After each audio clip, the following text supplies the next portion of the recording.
Life, wisdom. I'm Psyche Truth correspondent Karina Rachel. Today on the Truth Talks, we're going to be discussing over-the-counter medications like Advil and aspirin. And my question for you is, how often do you take these types of medications? Advil, aspirin, etc. I'm joined today by Dr. Jeff Eccles. He's a chiropractor here in Austin, Texas. Thank you so much for joining me. No, it's always a pleasure. So I think that the prevalence of people who take an Advil or take an aspirin, I know I'm used to people all the time asking me, hey, do you have Advil? Do you have this? And it's something that I don't think that people consider as, dangerous or worry about if they're taking too many of them. But what is your perspective? Are things like Advil and aspirin, these kind of over-the-counter pills, are they safe to take on a regular basis? Absolutely not. They really aren't. A lot of people think because it's over the counter and that it's approved by the government, Federal Drug Administration, that it's safe. But the truth is, I think over 17,000 people die every year alone just from aspirin. Wow. And that doesn't include the other, what we call non-steroidal anti-inflammatory drugs or NSAIDs like Tylenol and Advil and those kind of things. Okay. Tylenol is purportedly the number one cause of liver failure in the United States, which when I heard that, I was pretty shocked. I thought alcohol would be. Right. But actually Tylenol is very damaging to the liver. So goodness. I get concerned when people tell me that, I just pop a couple of Tylenol or Advil or ibuprofen or whatever. Mm-hmm. People got to realize that these are still drugs and they have an adverse effect on the body, the liver, the kidneys, the stomach, the whole digestive system. Now, I'm not a big fan of pain at all. I'm kind of a weenie when it comes to that. Nobody really likes to hurt. Right. And if I was in enough pain, I would probably just about try anything to alleviate that. So I definitely understand, and my heart goes out to people who are having pain. But as a long-term solution, that's probably not a good one. Maybe a short-term solution, might be okay. But a long-term solution is probably not a good idea because of all the damage that can be done. I actually had a patient came to me one day, and we were talking about his history of taking aspirin.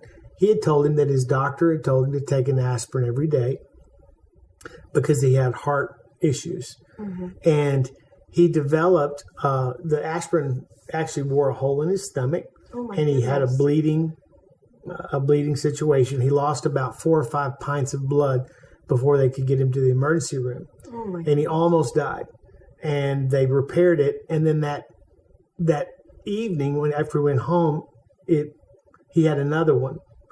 And they barely got him to the hospital again before he died. So he almost died twice in one day from this, and that was from just the constant, taking aspirin so much. It just really did a number on his stomach. Right. So I think in certain types of rat poison, they actually use aspirin to erode the lining of the gut. So we want to be real careful with those kinds of things. There's a lot more natural approaches to pain relief and helping people modulate their pain that we can use but do so in a way that actually nourishes and supports the body rather than tears it down. Right. And, as you've discussed in previous videos, pain, while it's very pesky to deal with, is a signal that our body is trying to tell us that something is wrong. You either, if you've got pain in your back or in your spine, well, then you probably need to, have that looked at, by a chiropractor, certainly. Mm-hmm. And I think that is in addition to the harmful effects of the Tylenol, the Advil, the aspirin that some people are popping several times a day, several times a week. Yeah. Is that whatever signal that pain is trying to send to them is also being ignored. Mm-hmm. So while they're kind of adding insult to injury there. Exactly. What are some examples of the more natural pain relievers that you mentioned? Well, first of all, we want to figure out through doing a thorough examination what the cause of the problem is. Sometimes it could be something that people are actually eating that's causing them to have, like, let's say headaches, for instance. Chocolate is one of the biggest triggers, unfortunately, of headaches, so that can be an issue. Oftentimes, headaches can be caused by misalignments in the neck or any part of the spine, but especially up here in the neck area. And I've had lots and lots of patients who've had headaches, and that's the only thing they know to do. You know, they've always been taught if you have a headache, you take an aspirin or a Tylenol, and it goes away. But it may or may not. But if it does go away, it's coming back tomorrow or the next day. And maybe it goes away, but there's a cost. There's a cost. And of course, we don't really feel our liver, degrading. We don't really feel the stomach lining, sloughing away. So we don't really know until the damage is quite severe and we have real problems like that. So again, pain is just a way of your body letting you know that there's something wrong. And taking a pill is kind of like, if you were driving your car and the oil light came on and you see that there's a problem, that's kind of a symptom of a problem in your car. Taking a pill is kind of like taking some black spray paint and just spray painting over the oil light, going, okay, well, I don't see that symptom anymore. I guess it fixed it. Right. Up until, the next time. So then of course, you can destroy your engine doing that. So that's not a real good idea. And we have a lot of different supplements that we can give people that will help to modulate pain by bringing inflammation down in the body. And these are things that really help support the body and nourish them. Different vitamins and minerals and things that we can give to people. Different herbal formulas that will help to bring inflammation down. Right. That can really help. Well, certainly. And I think that has been really interesting to me. I've definitely had a big learning experience through all of the different videos that we've made together, and actually also learning about the pain referral system within our body, where sometimes a source of pain we're feeling in our neck or our back, or for me, it was my right shoulder hurting, is actually one of the organs in our body referring pain. Can you talk about that a little bit? Sure. That happens quite frequently. And, before I realized this in my own practice, somebody would come in and they would complain of right shoulder pain and neck pain. And I would look at their shoulder and they would tell me, oh, I just woke up and it was hurting like this. So they didn't really have any trauma associated with it. It just started hurting.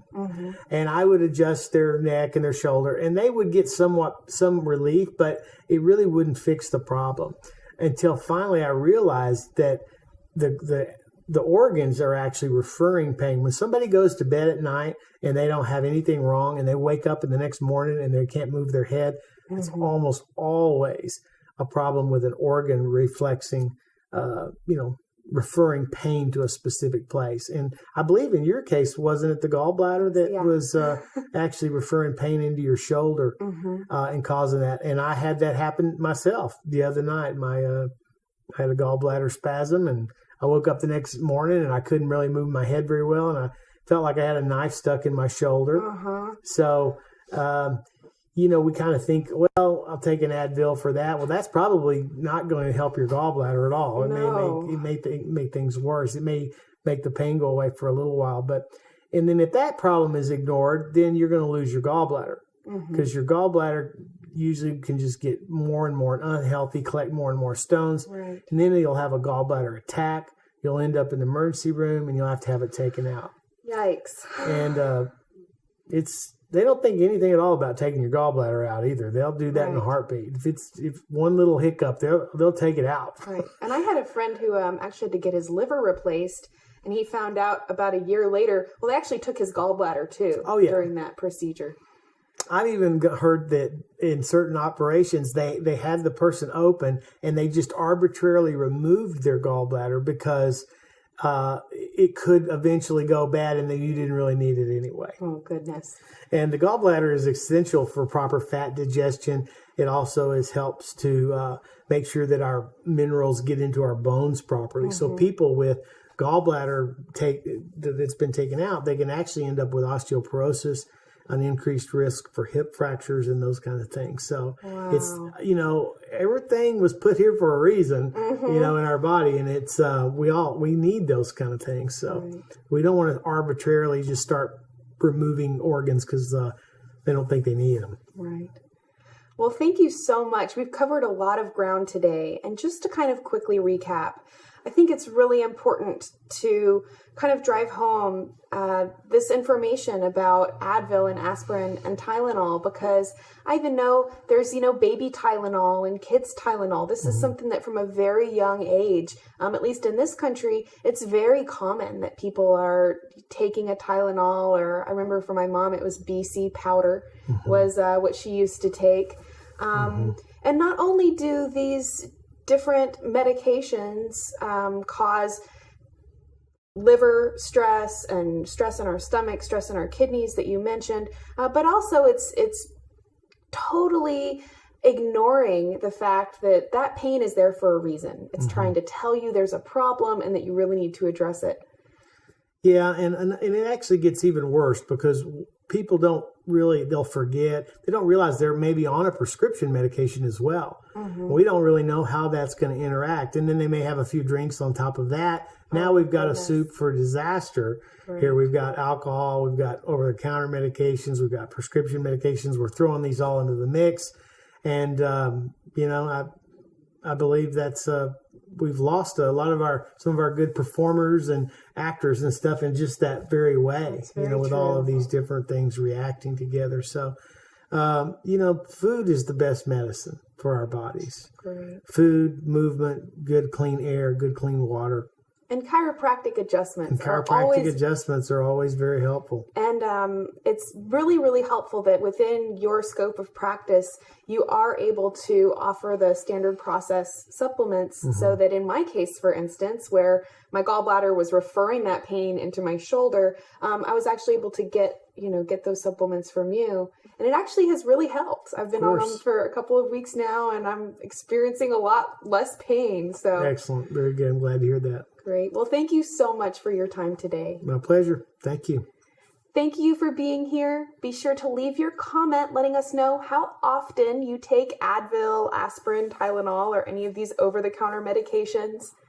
Be sure to hit the subscribe button so you can join us again next time when we will be discussing allergies. And be sure to hit the like button and give me a thumbs up. Thank you so much for watching.